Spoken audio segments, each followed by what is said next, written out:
De l'eau et quelques vivres pour subsister. À Donetsk, dans l'est de l'Ukraine, les habitants se pressent près du camion venu leur apporter l'aide humanitaire des pays alentours dont ils ont cruellement besoin. Il y a beaucoup de personnes âgées qui ont particulièrement besoin d'aide. Elles ont 80 ans, 90 ans et même 103 ans et ont des difficultés à se déplacer. Nous devons les aider à obtenir ce dont elles ont besoin pour survivre. Je suis vraiment reconnaissante car nous avons vraiment besoin de cette aide. Tous les systèmes de communication, de chauffage et de gaz ont été coupés ici. Les tanks encore présents sillonnent les routes de ce village qui n'a pas été épargné par les bombardements successifs, causant de lourds dégâts. Conséquence, les autorités s'activent pour évacuer les plus fragiles. Nous avons évacué dans un premier temps des femmes, des enfants et des personnes âgées. Nous avons organisé des trains spéciaux et les horaires. Les gens décidaient eux-mêmes de leur destination.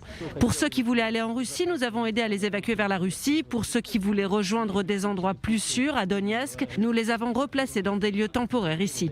Seule lueur d'espoir dans ce quotidien difficile, c'est quelques fleurs venues égayer ces villageoises à l'occasion de la Journée internationale des droits des femmes, prévue mardi dans le monde.